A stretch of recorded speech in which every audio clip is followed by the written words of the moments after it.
Tsunamis stand out as some of nature's most formidable and deadliest phenomena. Recollecting events from not too long ago, you might remember both the 2004 Indian Ocean tsunami and the 2011 Japan tsunami, both resulting in catastrophic damage and loss of lives. The Indian Ocean tsunami unfolded following a colossal earthquake in the region. This earthquake, surpassing the energy release of every explosive used in the entire Second World War, including nuclear bombs, triggered a tsunami that reached staggering heights of 30 meters in certain areas, equivalent to the height of 17 people stacked atop one another. The wave crashed into Indonesia, South Asia, and the east coast of Africa, penetrating up to 2 kilometers inland in some places. The extensive damage in these areas, evident in photos like this one, marked a profound tragedy claiming around 250,000 lives, making it the deadliest tsunami in recorded history. On the other hand, the 2011 Japan tsunami stands out as the most economically costly due to the extensive damage it caused. Generated by an earthquake that unleashed waves as high as 40.5 meters, nearly 5 meters shorter than the Statue of Liberty, it slammed into the Japanese east coast, reaching up to 10 kilometers inland.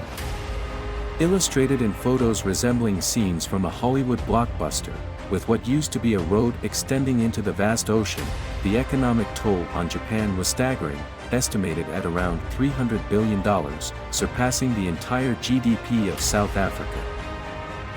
Yet, these are what we commonly refer to as regular tsunamis. There exists another category of colossal waves known as megatsunamis. Unlike regular tsunamis triggered by earthquakes, megatsunamis typically result from a massive amount of material abruptly falling into water, displacing it into an enormous wave. One of the most tragic and arguably terrifying instances of this occurred in 1963, just 100 kilometers north of Venice. The Italian government, in collaboration with a construction company, embarked on building what was then intended to be the world's largest dam. The catch, however, was that this dam was constructed alongside a massive water reservoir, equivalent in size to a large lake, situated next to one of the most unstable mountains on Earth. In the months leading up to the dam's completion, there were multiple minor landslides and other ominous signs hinting at an impending catastrophe. Rather than heeding these warnings, the Italian government opted to sue the handful of journalists reporting on the issue, accusing them of undermining the social order. Ignoring all the warning signs persisted until it became evident that the mountain was on the verge of collapsing directly into the dam's reservoir.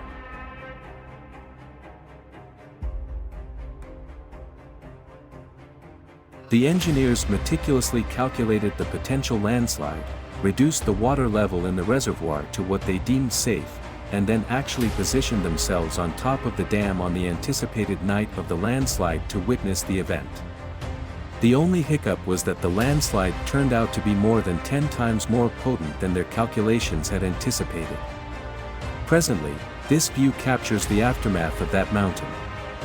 What used to be the reservoir is now all the land that came tumbling off the mountain from the exposed white rock areas.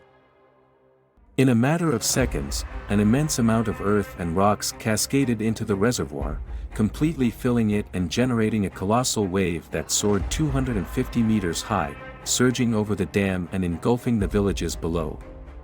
To give you an idea, the wave was nearly as tall as San Francisco's Transamerica building.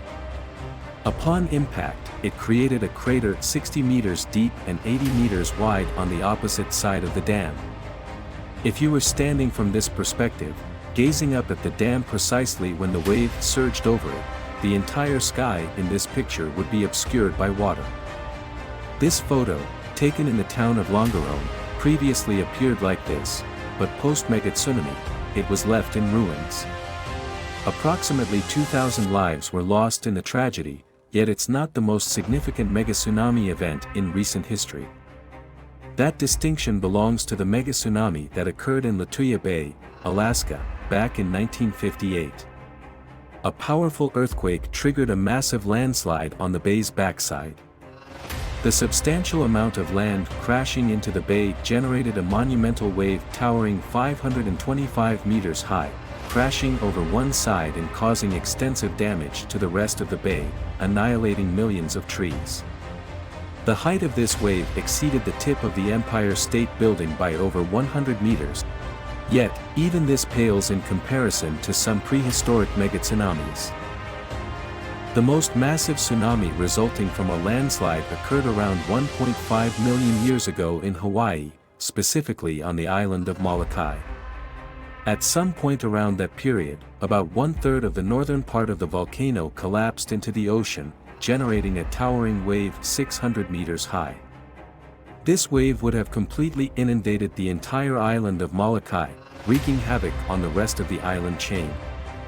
To put it into perspective, the wave would have been as tall as 4 Great Pyramids of Giza stacked on top of each other.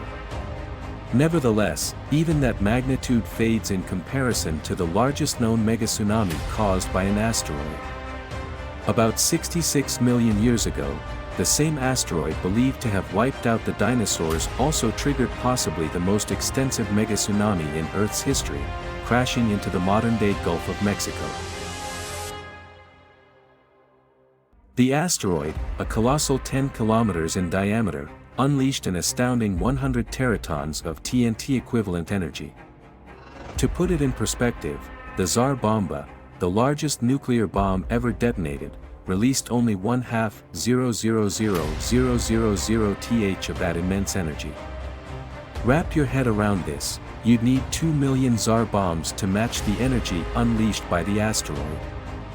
This astronomical release of energy resulted in an equally unimaginable wave, reaching up to 5 kilometers in height, poised to crash into the Gulf Coast states of the modern-day United States. To give you a visual, that's taller than the Matterhorn in the Alps, and by an extra 500 meters. In fact, it surpasses the height of all the mountains in the entire Alpine mountain range. These waves were so colossal that had they occurred in the Indian Ocean, the entire island of Madagascar would have been temporarily submerged underwater. Imagine being on an island the size of Madagascar in such a scenario, with no escape from the relentless force of the ocean's waves, no matter how elevated you are on the land. It's a bizarre thought, but fortunately, it all transpired 66 million years ago, and there's seemingly no cause for concern about a recurrence, right? Well, unless the improbable 0.00001% chance of one of the Canary Islands collapsing into the ocean during your lifetime materializes.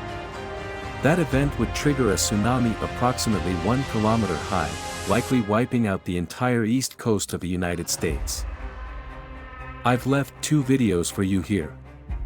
Ever wondered what to do as the president in a nuclear attack situation? Check it out. Subscribe to the channel, and thanks a bunch for tuning in. We'll catch you in the next one.